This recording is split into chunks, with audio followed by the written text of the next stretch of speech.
Embarquement immédiat pour ce supplément, cap sur une tournée théâtrale originale effectuée en bateau. Quoi de plus naturel pour une troupe dont la dernière création s'inspire de l'Odyssée d'Homère. Un projet européen multiculturel qui fait escale à 7 jusqu'au 17 septembre. Jean-Michel Escafre et François Jobard sont montés à bord. 22 mètres de long, un bateau centenaire, amarré sur le quai de la République à Sète. Bienvenue à bord de l'Opet. Alors Opet, ça veut dire espoir en suédois, alors que le bateau, lui, est estonien. À son bord, il y a bien sûr les membres de l'équipage, mais il y a aussi des comédiens, et c'est là que ça devient singulier. Sur un vieux gréement, il y a toujours à faire. Même à quai, les marins estoniens savent faire. Un vrai spectacle. Quand le Opet fait escale dans un port, c'est un peu l'auberge espagnole. Le bateau ouvre son pont aux visiteurs. Visiteurs qui s'aperçoivent qu'ici, on parle navigation, mais aussi théâtre. Autant les gens peuvent être intéressés par le bateau et du coup, une fois qu'ils sont montés à bord, qu'ils voient le bateau, ils vont pouvoir aller voir le spectacle parce qu'ils se sont intéressés au projet. Et puis en même temps, les gens qui sont venus au spectacle, une fois qu'ils ont compris aussi comment a été construit ce spectacle et dans quel projet il s'inscrit, du coup ils ont envie de venir voir le bateau. Donc il fait vraiment partie entière de ce projet. À la rencontre de l'Odyssée est un projet européen.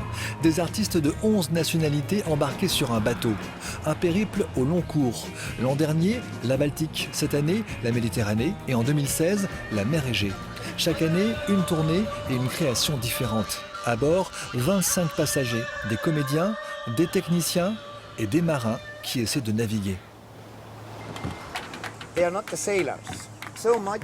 Les comédiens ne sont pas des marins. Et c'est vrai que nous, membres de l'équipage, employons beaucoup d'énergie à veiller sur eux.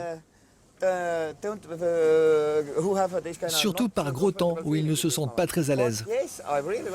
Mais de l'autre côté, j'adore leur présence parce que ce sont des personnes qui ont une très grande ouverture d'esprit. Camille Reverdio, danseuse et comédienne. Ce soir, elle ne dort pas dans sa cabine. Elle retrouve sa ville, Montpellier. Sur le bateau, brassage linguistique. Elle parle anglais et de plus en plus italien. Depuis 2 mois et demi, les escales ont surtout été transalpines, l'Italie du Nord, la Sardaigne. Et la création qu'elle s'apprête à jouer ce soir résonne de la même langue chantante. Et à la nuit tombée, les comédiens et danseurs quittent le navire et se retrouvent sur la terre ferme. Ce pour performer durant 4 soirées, ici, tout près de la maison de l'image documentaire.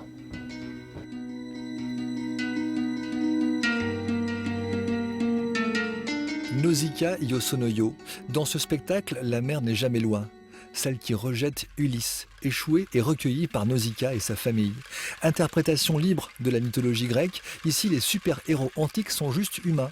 La pièce pose aussi une question d'actualité, la rencontre et l'accueil de l'étranger.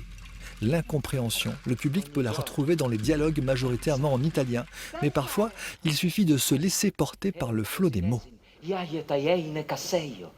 Lesson tonto ionde talos coronei zoikneusan. Pensar.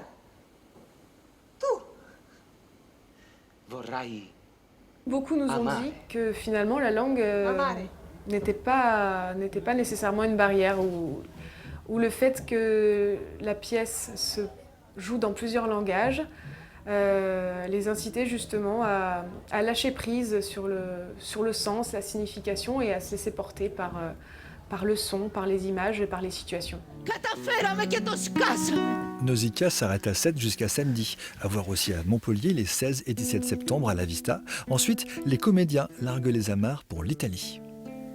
E su di una spiaggia, io ti ho trovata. Lundi, votre magazine Midi-Pyrénées Languedoc-Roussillon Matin vous proposera un numéro consacré au handicap.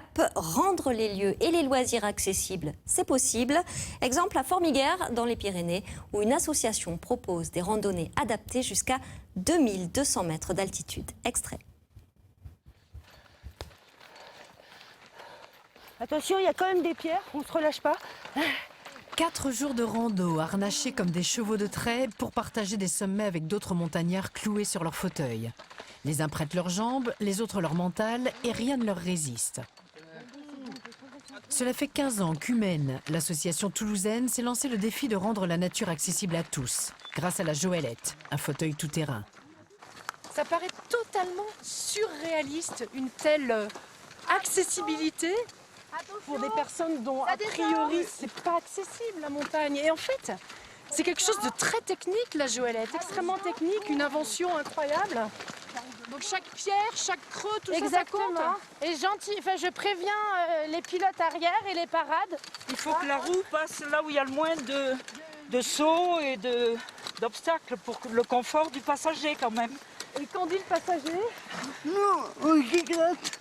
On s'éclate, c'est ça?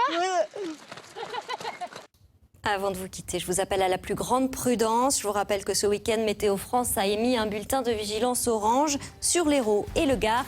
De violents orages et des cumuls de pluie importants pourraient provoquer des inondations dès demain midi et jusqu'à dimanche matin. En Catalogne, des centaines de milliers de personnes sont descendues dans la rue, comme tous les 11 septembre, jour de la fête nationale. Une démonstration de force cruciale à l'approche des élections régionales qui pourraient voir la victoire des indépendantistes, selon les derniers sondages. Les footballeurs montpelliérains vont-ils enfin marquer des buts demain soir contre Saint-Etienne pour débloquer leur compteur? Ils comptent sur leur jeune milieu offensif, Quentin Cornette. Passez une excellente soirée, très bon week-end à tous. Tout de suite, votre édition nationale.